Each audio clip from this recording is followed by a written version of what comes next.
Atos capítulo 2, verso 1 diz o seguinte: chegando o dia de Pentecoste, estavam todos reunidos num só lugar.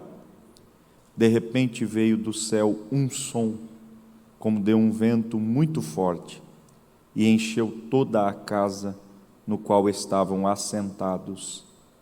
E viram o que parecia línguas de fogo, que se separaram e pousaram sobre cada um deles. Todos ficaram cheios do Espírito Santo e começaram a falar noutras línguas, conforme o Espírito os capacitava. Amém? Queridos irmãos, este texto marca o que nós chamamos do início missionário da igreja. Estes irmãos estão reunidos dentro de um cenáculo, debaixo de uma direção do próprio Cristo, que é emitida a eles antes da ascensão de Cristo. E nesta concentração dentro do cenáculo, a ideia que Cristo traz a estes discípulos é que eles têm uma missão, eles têm um objetivo, mas eles precisam passar por esse movimento do Espírito para serem capacitados para o exercício dessa missão. Portanto, essa igreja que aqui está vai viver um avivamento de forma coletiva no que diz respeito aos discípulos que no cenáculo estão. E eu quero abrir aqui um parênteses para que eu e você entendamos essa realidade. Esse movimento do Espírito, ele chega sobre um grupo específico. São aproximadamente 120 pessoas que vão receber isso da parte de Deus. Eles estão em Jerusalém, mas não é Jerusalém que é avivada nesse período. É este grupo específico de discípulos que estão em Jerusalém dentro de um cenáculo. E é a partir destes discípulos que o mundo da época vai ser alcançado. Então, o Cristo que está comissionando estes discípulos para esta missão, ele vai trazer a eles esta necessidade de um revestimento de poder para que essa missão seja de fato desempenhada. E para mim esta é uma das marcas que o avivamento precisa trazer a nós. A consciência de que este momento, ele tem o seu nascedouro na direção de Cristo. Ele não é apenas um desejo do coração, ainda que possa existir. Ele não é apenas a resposta de um fomento causado pela propagação da palavra, ainda que isso possa ser uma realidade. Ele é uma determinação de Cristo, como foi mencionado ontem, para o exercício de uma missão. E todas as vezes que você quiser presenciar um avivamento genuíno, você vai perceber que ele tem de fato esse nascedouro em Cristo. E quando nós olhamos para esta realidade dos Atos dos Apóstolos, a gente percebe que o Cristo que os direciona para ali, os direciona com uma postura. Ou seja, esta reunião, ela tem em Cristo o seu nascedouro e tem em Cristo todo o seu contexto do que nós poderíamos chamar de liturgia. Cristo está dizendo àqueles discípulos: vocês devem ir ao cenáculo, permaneçam ali e busquem do alto revestimento de poder. E somente saiam deste lugar quando o Espírito Santo vier sobre vocês. A ideia de Cristo não é apenas causar um movimento nos discípulos. A ideia de Cristo é pautar este movimento em um princípio. Ou seja, Cristo neste dia está dizendo para aqueles discípulos: vocês, debaixo da minha ordem, precisam se movimentar até o cenáculo. E quando no cenáculo vocês estiverem, dentro desse ambiente há uma ordem, e é minha.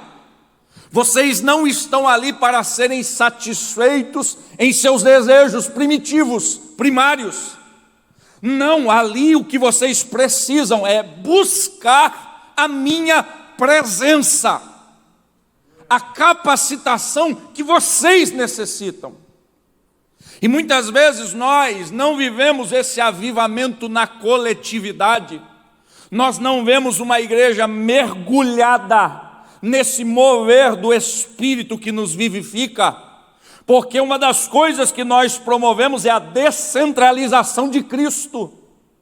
Cristo já não é mais a gênese dos nossos movimentos coletivos. Cristo não é mais o agente que cria movimentos na igreja e que pauta os movimentos da igreja. Muitas vezes nós assumimos a responsabilidade de criar agendas e entregamos estas agendas prontas ao Senhor e dizemos: a partir da minha agenda o Senhor age. Mas há nesse texto uma verdade que eu e você precisamos considerar. Nasce em Cristo o avivamento dos Atos dos Apóstolos. E a postura que é respondida com esse avivamento, ela nasce também em Cristo. Se há uma resposta de Cristo para um ajuntamento, é quando a proposta desse ajuntamento coincide, comunga com a vontade de Cristo. Muitas vezes nós não estamos mais reunindo gente com a proposta de sermos adoradores. Nós estamos muitas vezes criando na igreja uma geração de consumidores. Não é mais uma geração que vem prestar culto ao Senhor. É uma geração que vem consumir um produto religioso do qual ela quer gostar. E porque muitas vezes não gosta, abre mão desse produto em busca de um outro produto.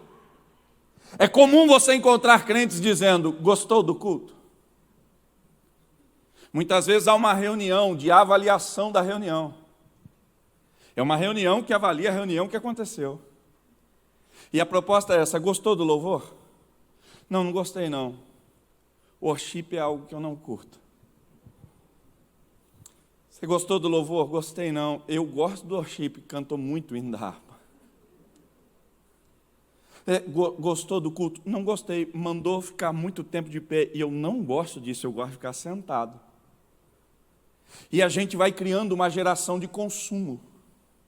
E na metodologia do consumo, você paga e exige qualidade daquilo que compra. Não satisfeito, você troca ou abre mão daquilo para nunca mais adquiri-lo. E outra, se você não é atendido na sua reclamação, você aciona um órgão que te atende na posição de consumidor. E a minha preocupação com a geração de crentes desse tempo é que daqui a pouco vão acionar o Procon Celestial contra nós. Não gosto desse pastor, não gosto desse louvor, não gosto dessa igreja, não gosto desse movimento, não gosto disso, não gosto disso. Quando na verdade o movimento de culto não era para me satisfazer. O movimento de culto era algo que nasce em Cristo. Tem as suas movimentações pautadas com a vontade de Cristo. E porque me reúno em coletividade, voltando os meus movimentos para Cristo, Ele responde. Ele se apresenta. Ele reage a esse movimento. Em nome de Jesus. Nós não estamos aqui, nesse ambiente, para sermos atendidos em nossos desejos como gente. Ainda que os nossos desejos sejam legítimos. Ainda que o Deus que nós servimos tenha capacidade de fazê-lo, esta não é a proposta. Esse movimento, creio no meu coração, é algo que vem de Deus para nós. E a nossa estada aqui hoje é essa, uma convocação de Deus. Busquem a minha presença. Sejam cheios da minha presença. E nada mais pode e deve substituir esse propósito. Em nome de Jesus. A gente pode estar aqui e conquistar muita coisa de Deus. Mas a ideia não é essa. Há uma frase de um pastor amigo que mexe muito com o meu coração. E ele diz o seguinte: muitas vezes nós temos uma reunião da noiva que visa dar um golpe do baú no noivo e se arrancar do noivo tudo que gostaria de ter, não fica mais com ele, porque nunca o amou, tinha interesse pelas suas coisas. A minha pergunta nessa manhã para nós é: o que é que nos move para esse lugar? O que é que nos traz aqui?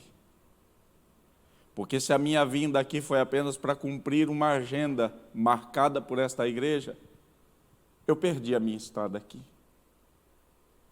Se a sua vinda aqui é uma resposta ao cargo que você ocupa, você perdeu a sua estada aqui. Agora, se a gente entender que é o Senhor nos direcionando para esse lugar e dizendo a mim e a você: busque do alto a minha presença, busque o meu Espírito, clame pela minha graça, minha glória sobre vocês, porque é uma missão a ser cumprida e você não pode fazer isso sozinho, você precisa da minha presença. Nessa manhã eu creio que o Espírito de Deus pode nos responder. E como aquele cenáculo foi cheio da presença de Deus, essa casa pode ser mais uma vez impactada pela presença do Espírito Santo. E a gente viver uma vez mais um avivamento de Deus na coletividade. Quando a gente olha para esse texto, a gente percebe que não há nesta igreja que está iniciando e que ainda não tem a consciência do movimento que está prestes a causar, essa conexão da direção e de todo o movimento pautado em Cristo. E quando a gente olha para estes irmãos, ainda que seja um movimento extremamente simples, a gente percebe que ele é um movimento extremamente necessário. Porque, como eu disse a você, não é apenas um movimento pautado em Cristo, mas é uma condução de estada pautada por Cristo. Então Cristo diz: estejam em Jerusalém. Então cria esse movimento. Estando no cenáculo, ele diz: estejam ali buscando, estejam ali reunidos, esperando, aguardando. E por mais que seja algo muito simples para a igreja, é uma das bases que a gente muitas vezes esquece. Quer ter uma igreja marcada por um avivamento coletivo, entenda que se estamos diante de um movimento pautado em Cristo, há uma postura que essa igreja precisa adotar, que é nesse movimento, nesse ajuntamento e até mesmo no secreto, ter uma vida com Cristo de oração. O que me preocupa muito é que nós, muitas vezes, como igreja, nesse movimento religioso, vivemos uma espiritualidade templária, litúrgica, dogmática. Nossa espiritualidade está muitas vezes condicionada a essas estruturas. E a gente perde essa essência da individualidade. E eu acho maravilhoso quando Cristo, no sermão que nós conhecemos como Sermão do Monte, porque é proferido em uma localização geográfica que remete a esse espaço monte, há um texto maravilhoso, e se você entender aquilo apenas como direção para os discípulos, já é válido. Mas se você perceber nas entrelinhas o quanto Cristo está desconstruindo a espiritualidade religiosa vigente naquele tempo, é maravilhoso. Porque Jesus olha para os seus discípulos e diz assim: olha, quando você quiser falar com o Pai, você não precisa ir para o templo, você pode entrar no quarto. Aí você olha, e para nós, igreja, vamos abrir o confessionário, chamar Deus de Pai é tranquilo. A gente chama Deus de Pai com facilidade. Quando Cristo diz isso, é como se ele desse um soco na boca do estômago de um judeu ortodoxo. Porque primeiro ele está dizendo, você pode falar com o que você chama de Deus, nome esse que você tem cuidado ao pronunciar, porque ao pronunciá-lo equivocadamente, você pode pagar por isso. Então o judeu tem certas restrições em pronunciar esse nome. Vem Jesus e diz assim, você não precisa ter medo, você pode chamar ele de Pai. E ele diz, mais do que isso, quando você for chamá-lo de Pai, você pode fazer isso dentro de um contexto que não remete a ambiente religioso, você pode fazer isso dentro do quarto. E a expressão quarto que Jesus usa nessa sua declaração é uma expressão conhecida como tameion. E o que é o tameion? Você vai me entender de forma fácil. Alguém aqui na sua casa tem um quarto, eu não vou chamar de bagunça porque pode ser ofensivo a você, mas o quarto onde você guarda as coisas que supostamente em algum momento da vida você vai usar? Sabe aquele balde que o seu marido tem, irmã, que ele diz assim, aqui estão os parafusos importantes da vida. E assim, tem parafusos que não tem tétano, eles têm o tétano plus, 2.0, de tanta ferrugem que tem. E aí o seu esposo diz, não toque aqui porque certamente, em algum momento, eu vou usar. E ele tem 60 anos às vezes. Você entendeu a mensagem, né? Aí a gente acumula naquele quarto as tralhas da vida. E vamos ser sinceros?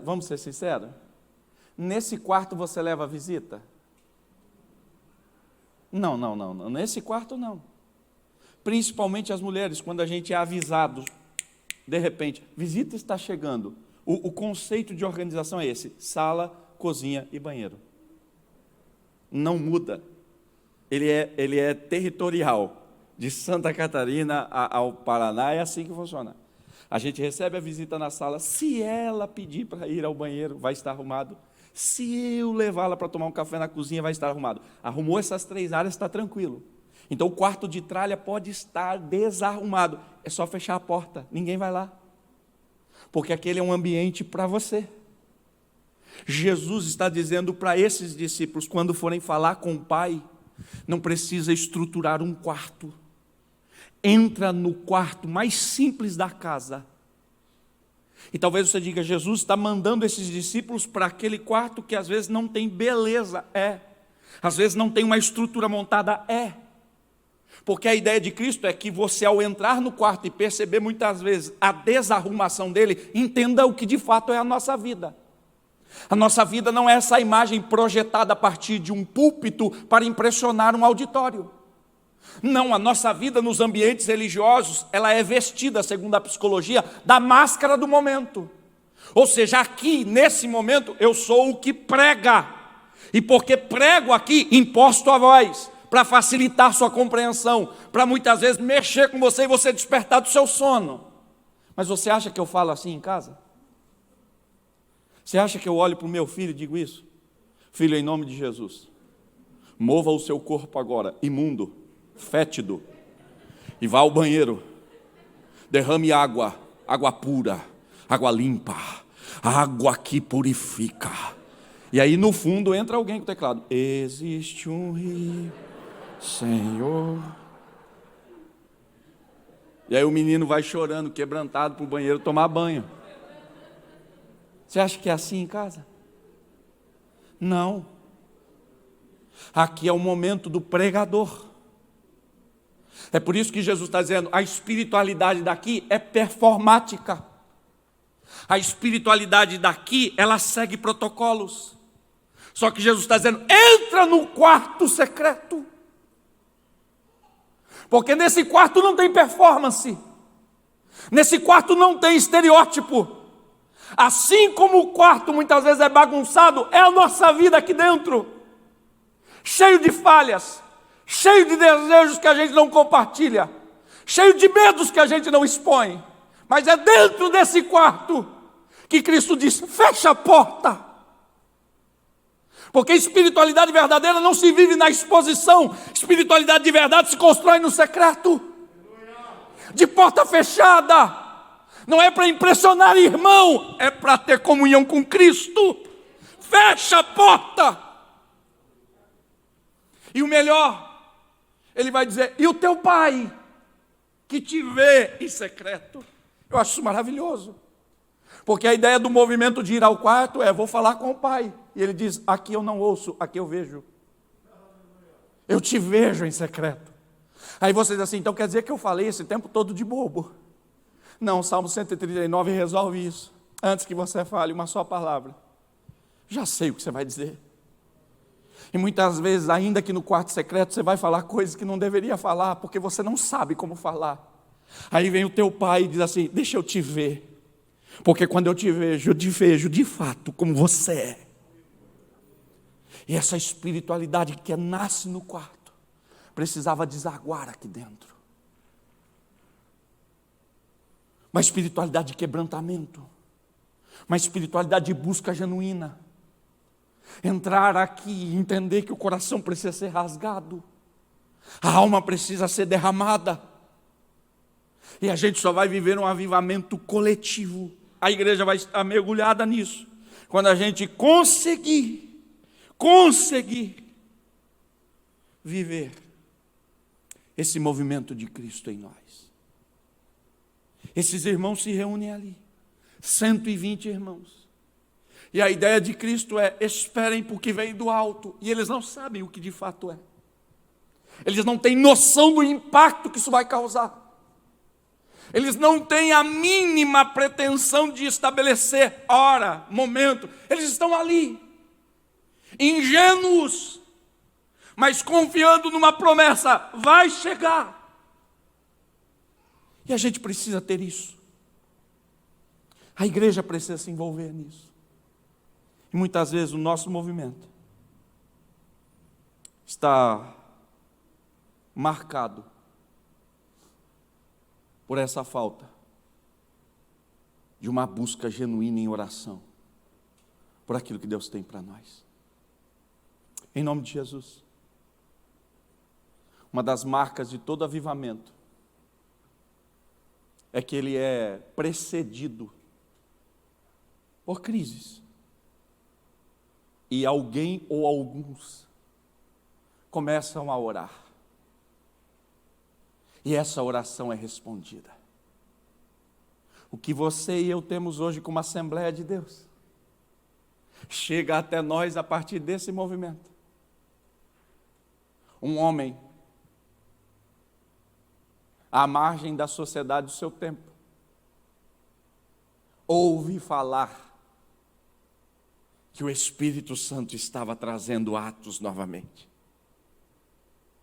E ele diz: eu quero. 2 missionários que chegam na América do Norte e experimentam isso. E ao experimentar diz: preciso compartilhar. 2 homens que chegam aqui e a gente vive o que é hoje.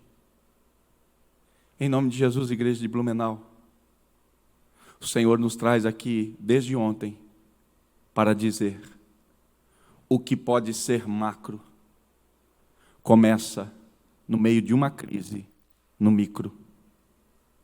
Pode ser esse grupo cheio do Espírito Santo que começa a mudar a história de Blumenau, Santa Catarina, Brasil e mundo.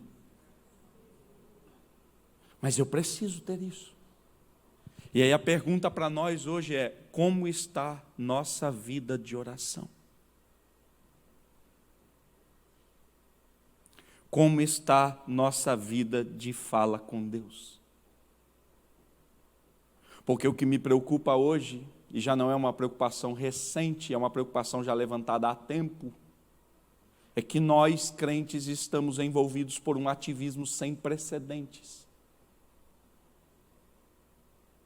E se há algo que me incomodou durante esse período, é que nós questionamos o ambiente da pandemia como um ambiente que cerceou a nossa possibilidade de nos envolvermos uma vez mais com o ativismo.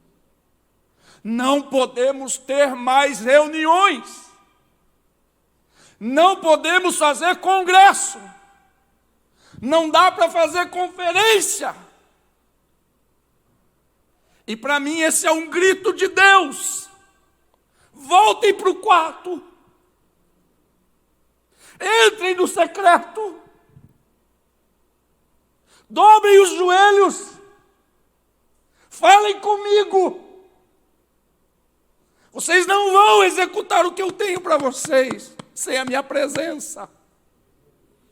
Estava mecânico. Estava muito organizado. E não é que Deus não organiza. É que parece que fugiu do controle dele e nós assumimos. E Ele está dizendo, eu sou quem controla. Voltem para o quarto. Em nome de Jesus. Essa busca no ambiente secreto precisa marcar a nossa vida. E hoje Deus nos confronta. Como a gente está? Essa igreja de aproximadamente 120 irmãos está ali orando, está ali clamando. E agora, o que é um ambiente micro, dentro de um contexto de festa nacional, vai começar a ter outros contornos. Porque a ideia é justamente essa. Se você olhar e dizer assim, hoje é uma igreja envolvida pelo Espírito e avivada por Ele, na coletividade. Mas eu pergunto para você, a Igreja Assembleia de Deus de Blumenau é maior que a população de Blumenau? Sim ou não? Então, da perspectiva dos números, nós, igreja, somos menores em quantidade do que a população que está à nossa volta, sim ou não? Em Jerusalém era a mesma coisa. Nós tínhamos uma festa nacional que se movia dentro de Jerusalém. E nós temos um grupo micro que dentro de Jerusalém está alheio a esse movimento da festa, esperando a promessa do Pai. E esse grupo que ali está, não está sendo exposto. Ainda que a ordem de Cristo seja marcada para a igreja no ide. Então perceba que o Cristo que diz ide é o mesmo Cristo que diz antes do ide, confina, aguarda, se ajunta. E aí, se você pegar a quantidade de pessoas do cenáculo em relação ao movimento da festa de Pentecostes em Jerusalém, esse grupo é micro. E estes irmãos dentro do cenáculo, no início do processo, não têm interferência no cenário maior. Pelo contrário, todos eles estão buscando algo que às vezes, penso eu, desconhecer na essência o que seria. E 120 clamando, pedindo. Eu não sei o que de fato é. Jesus disse que é um revestimento que vai descer sobre nós. Porque hoje, vamos abrir o confessionário? Sério mesmo, quando você ouve falar de avivamento, você já percebeu que a gente, em algum momento, pensa no fly? Já percebeu? Ainda mais a gente assembleando. Pá, glória, pega. Pá.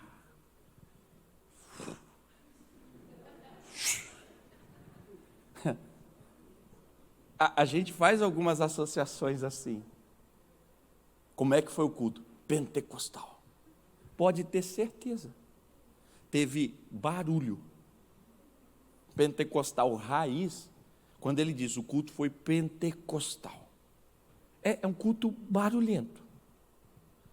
E a gente olha para isso e entende como parte do avivamento. Mas esses irmãos estão construindo isso. Eles não têm noção. Jesus diz, espera que vai chegar. Como é que chega? E espera que ele vai revestir vocês. Quer dizer que vai ser uma veste por cima. Será que ele vai mandar capa igual Eliseu fez com Elias? pedir uma capa. Será que é uma capa que vai vir? Eu fico imaginando essa igreja projetando. Aí 120 irmãos dentro do cenáculo, porque a gente imagina que a oração do cenáculo era essa oração. Pai, em nome de Jesus, está cortando o laço, né? Desfazendo todo o laço, em nome de Jesus. E aí Pedro na frente, vai, clama, pede, busca, agora, receba.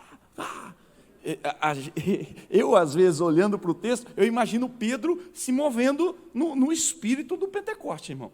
Que é o que eu imagino. Às vezes a gente tem uma cosmovisão da Bíblia, né, a partir da nossa realidade. Aí eu imagino Pedro ali, vai, pega, ó, já tem um. Olha André ali. Quem tem glória da glória, quero ver.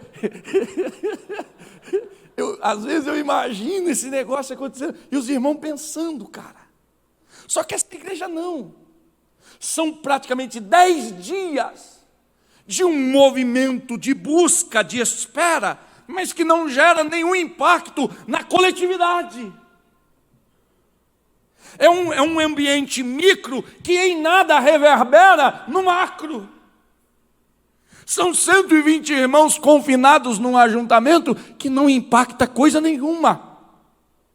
Mas eles estão ali esperando. Aí a Bíblia diz que de repente vem do céu um som, como de um vento, e enche toda a casa. E como já foi dito ontem, algo visível começa a acontecer. Línguas repartidas, como que de fogo, repousa sobre cada um deles. E aí o que é na teologia chamado de oralidade, elocução. A Bíblia diz que o Espírito faz. E eles começam a falar em outras línguas, conforme o Espírito Santo lhes concedia que falassem. Quando isso acontece, o ambiente micro, ele não muda de proporção, mas ele muda de condição. Escute, a prioridade do avivamento não é mexer na proporção da igreja avivada, mas é mexer na condição da igreja que precisa ser avivada. O Espírito desce, e quando desce não transforma 120 em 3.000, mas muda a condição dos 120 a tal ponto que o ambiente macro de Jerusalém começa a ouvir um som.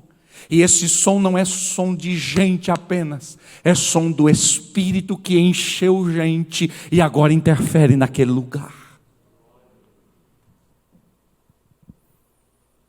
Uma igreja na sua coletividade mergulhada no Espírito Santo é uma igreja que, experimentando o avivamento, ela sai do patamar em que está, natural. Até porque essa igreja durante 10 dias esteve reunida, houve reunião durante 10 dias, mas a reunião dos 10 dias não impactou em Jerusalém em nada. Mas no dia de Pentecoste, quando a igreja estava ali, prestes a receber, Jerusalém estava tomada de gente, um ambiente fenomenal no que diz respeito a números, como poucos dias naquela cidade se há, o Espírito vem. E aí os 120 irmãos, antes de viverem o ID, passam a produzir um som que atrai. E as pessoas querem saber o que é que está acontecendo ali. Eu gostaria muito de viver essa realidade. Eu gostaria muito que o Senhor produzisse através de nós um som tão impactante, que as pessoas começassem a sentir isso, mesmo antes de chegar aqui. Eu estou recente na cidade de Londrina, mas eu conversei com um amigo há um bom tempo atrás, e ele me contou de um momento que a cidade viveu, muito interessante. Havia um turno de oração em uma das comunidades da igreja, de 24 horas de oração, louvor e palavra. E isso começou a ser levado de forma muito séria. E esse menino que até então era um adolescente na época, afastado de Deus, desconectado da fé completamente, beirando o que nós poderíamos chamar hoje de apostasia, ou até o ateísmo, contou que ele estava chegando perto daquele lugar, passando. E ele disse que na calçada, ele ouviu o som de um louvor. E ele falou que aquilo foi tão impactante que ele começou a chorar na rua, compulsivamente. E ele falou, quando eu me dei conta, eu estava dentro da igreja, jogado no chão, sem conseguir falar. E ele começou a contar a mim relatos do que acontecia, de pessoas passando pela rua da igreja, serem tomadas pelo Espírito Santo, de pessoas passarem, serem libertas na calçada, porque o som de dentro, quando é produzido pelo Espírito, ele não pode ser confinado aqui, ele se esvai, ele flui.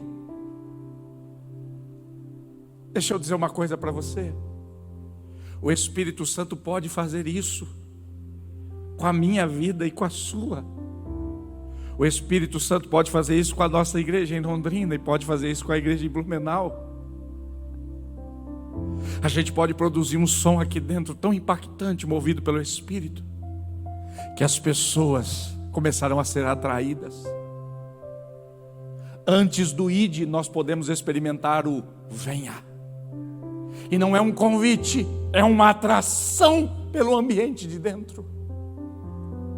E a Bíblia diz que Jerusalém começa a se mover para perto desse cenáculo para saber o que está acontecendo. E quando chegam ali, o som não é outro senão o som que fala das grandezas de Deus.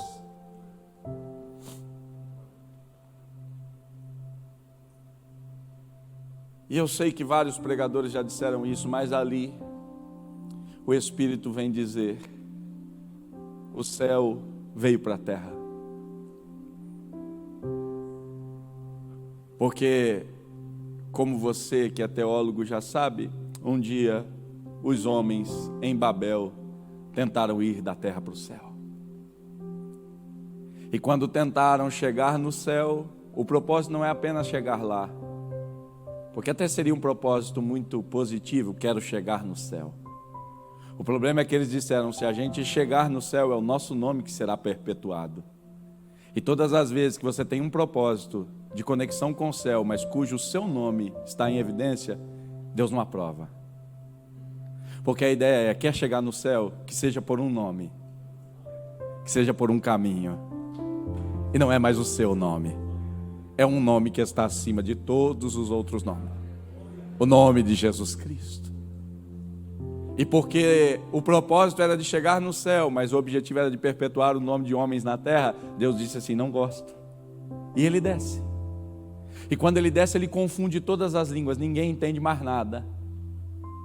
Mas em Atos 2, o Espírito vem para os crentes.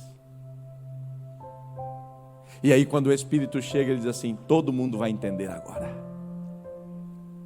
E o que me alegra é que são homens simples, gente simples, sendo capacitada para falar com romanos, para falar com gregos, para falar com judeus, para falar com todas as nações. Lucas, se eu não estiver enganado, fala de 15 povos.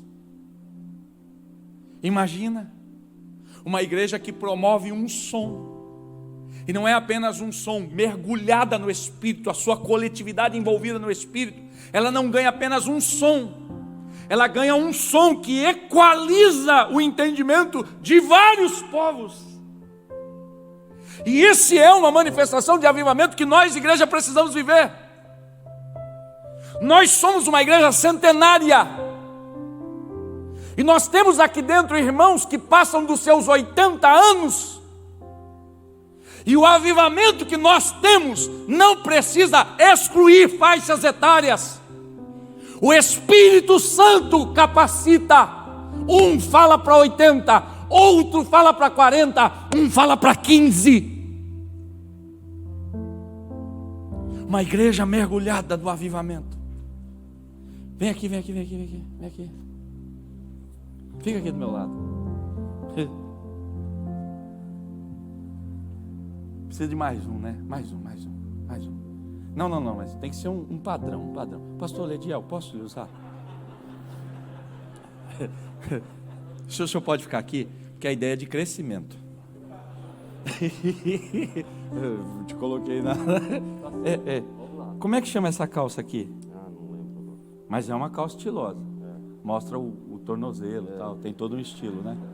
Prende embaixo e tal. Pá. Você fez louvor ontem, né? Sim. Você é o cara do worship e tal, legal. Não, tranquilo. Tênis estiloso, pá, calça apertadinha no tornozelo, cabelinho degradê. E aí, você fala com a geração da minha filha. Você se comunica com a geração do meu filho. Eu tenho 41 anos. Mas Jesus levantou você para falar com essa geração, para alcançar o coração dessa geração. Que talvez eu tenha dificuldade, mas você, com tudo isso aqui que é diferente de mim, mas o importante é que o Espírito levantou aqui uma linguagem. E se é o Espírito, você é parte do corpo. E apesar da diferença, a capacitação que o Espírito plantou aqui, vai lá. E com eles eu não consigo falar, porque eu não tenho a língua, mas o Espírito diz, tem alguém aqui que tem. Porque eu trouxe isso. Aí estou eu aqui, já sem cabelo, mais gordo, não tenho estilo nenhum, não tenho essa pegada, não consigo tocar e cantar como ele. Talvez consiga falar com alguma classe de irmãos, com os calvos aqui. E se você percebeu, a cota dessa escola bíblica aqui é de calvos. Eu, pastor Jodson Alessandro Aguiar. E aí vem o pastor Leidiel. Eu não estou dizendo que há uma diferença aqui entre nós, estou dizendo que pode ser que ele tenha uma linguagem que acesse pessoas que eu não consigo acessar. E sabe o que o Espírito está dizendo? Eu estou capacitando todas as ferramentas para que ninguém ao redor desse lugar deixe de saber que Deus é grande. Essa é a igreja avivada. Obrigado, queridos. Esse Espírito que move a gente precisa nos levar a essa consciência. Uma igreja na sua coletividade mergulhada é uma igreja que possui estes braços de comunicação do Espírito. E é isso que Deus tem para nós. Irmão, em nome de Jesus, nós não segmentamos a mensagem. Nós temos em cada coração um campo missionário. Seja no menino de 1 ano de idade ao velho de 100, onde houver um coração, ali há alguém que Deus ama e se interessa. Aqui não é a igreja tal, aqui não é a igreja para tal, aqui não é a igreja para esse grupo, aqui é a igreja de Jesus. E quem o Espírito Santo quiser trazer para cá, pode vir. Porque quando chegar aqui o mesmo Espírito, tem alguém, uso você e você fala, uso você e você fala, e a gente vai falar das grandezas de Deus. Resultado, 3.000 almas. Agora o que mais me impressiona é que o Deus que está capacitando gente para falar com gente é o Deus que não precisa de gente para falar com gente alguma. Já parou para perceber isso? O Deus que capacita a gente para falar com gente é um Deus que fala. E se quiser falar, fala com todo mundo ao mesmo tempo sem precisar da gente. Já percebeu? Meu irmão, isso às vezes não deprime você? Eu sei que você está de máscara, e eu sou um assembleano que odeia quando um pregador diz assim: olhe para o outro, fale para ele, mas agora eu estou pregando, agora eu posso.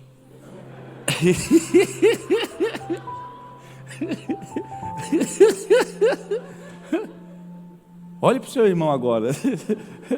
Agora é verdade, agora é verdade. É que eu estou aqui, né? Mas olha para o seu irmão, assim, vai deprimir, é rápido, já passa. Mas olha para o seu irmão e diga para ele assim: Deus não precisa de você. É deprimente, né, irmão? Dá um ruim na alma, não dá? Dá um ruim assim. Você fala: o quê? Deus não precisa de mim? Está amarrado, pastor. Deus não precisa da gente, irmão. Porque o Deus que capacitou os irmãos no cenáculo para falar com gente é um Deus que fala. É um Deus que fala. E se quiser falar, Ele fala a hora que Ele quiser, do jeito que Ele quiser. Deus é tão... Irmão, Deus é sinistro. Ele usa uma jumenta, irmão. Não, de boa, irmão. Quando você lê esse texto, você fala assim: não, Senhor, o Senhor é sinistro mesmo. Pensa a jumenta virando. Você não está vendo, querido? Tem um anjo aqui, amado da minha alma. Quando que eu não levei você no lugar que você quis, cara? Pensa, irmão. E o pior, e o profeta trocando ideia. Mas você empacou. Mas quando que eu empaquei? É que tem um anjo aqui, o mula, jumento. O Deus que eu e você servimos poderia fazer tudo o que quer fazer sem você, sem mim, mas Ele decidiu fazer comigo. E isso é paradoxal. É o Deus que está dizendo: ei, vou te dar um privilégio, vou capacitar essa coletividade aqui com o meu espírito, privilégio. Mas eu digo que é paradoxal porque Ele está dizendo: porque se eu não capacito, ninguém aqui faz nada que eu quero. Ele está atestando: eu estou dando o privilégio, e enquanto dou o privilégio, atesto a sua incapacidade. Só vai fazer porque eu vim. Aí a minha pergunta é: se Deus não precisa da gente, por que Ele quer avivar a gente? Se Ele não precisa do que eu vou fazer, se a ideia dele não é a minha produtividade, porque Ele poderia dar produtividade sozinho, ou usar anjo, por que Ele me usa? Quem aqui tem filho pequeno? Filho pequeno, ou já teve, né? Já teve, tem alguns irmãos aqui que já tiveram. Isso, levanta a mão em nome de Cristo.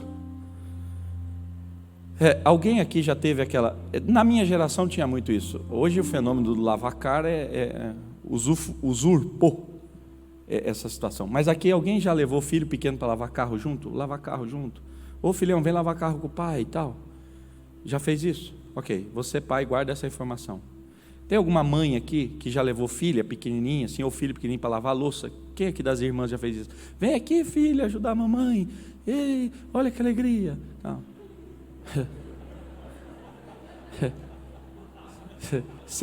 Vamos abrir o confessionário aqui, irmão? Seja sincero, seja sincero. Você, pai que levou filho para lavar carro, ele ajuda ou atrapalha? Sinceridade. Atrapalha. Você, mãe que levou filho ou filha para lavar louça, ajuda ou atrapalha? Atrapalha. Aí deixa eu te fazer uma pergunta: quando você chamou esse filho pequeno para ir lavar carro ou lavar louça com você, você sabia que ele ia atrapalhar, sim ou não? Sim. Aí eu te faço outra pergunta: quando você chamou esse filho ou essa filha para te ajudar nessa tarefa, você não tinha capacidade de fazer isso sozinho? Sim, tinha. Aí eu pergunto: se você tinha capacidade de fazer sozinho, se você sabe que ele ia atrapalhar, ou seja, você não precisava da ajuda dele, a pergunta é porque chamou. Eu me lembro um dia, eu mudei para uma casa, morava em apartamento, aí mudei para uma casa. Aí, quando eu mudei para casa, meu menino, começando a crescer, eu falei: vou dar um dia especial para ele, vou levar ele para lavar carro comigo. Aí parei o carro na garagem, e interessante, irmão, eu preparei tudo: o sabão, o balde, a esponja, os panos, a maquininha de lavar, eu deixei tudo pronto, inclusive o carro era meu, eu comprei o carro. Aí eu chamei ele, filhão, vem aqui, vamos lavar o carro com o pai? Vamos. Aí ele veio. Aí, como eu sabia da incapacidade daquele miserável, eu disse assim: ô filho, faz o seguinte, você pega essa esponja aqui, molha nesse balde aqui, e você passa nessa porta aqui, tá bom? Tá bom, pai? Aí ele pegou a esponja e ele começou a passar. De repente fez espuma, a espuma dá aquela subidinha e volta. Aí, não contente, ele apertou um pouco mais a esponja, a espuma, aí ele gostou. Aí ele molhava, e eu vendo. Aí, qual a preocupação do pai que tem o carro? Filhão, lava rápido porque vai secar, vai manchar. Ah, tá bom, pai, tá bom. Molhou de novo. Ao invés dele voltar na porta, ele vai para o lado e fica me olhando assim, tipo assim: eu não posso soprar? E aí, eu filho, é a porta, filho, é a porta aqui, porta. Ele, tá, voltou. Aí eu vi que ele começou a desanimar, porque se não dá para brincar, desanima, né? Aí ele passava assim, com ódio, sabe? Não pode ser do meu jeito. Aí o que eu fiz? Percebi, vim correndo, fiz o meu e vim do lado fazendo todo o dele. Terminei. O carro era meu, tudo que estava ali era meu, eu arrumei tudo, só chamei ele para vir junto.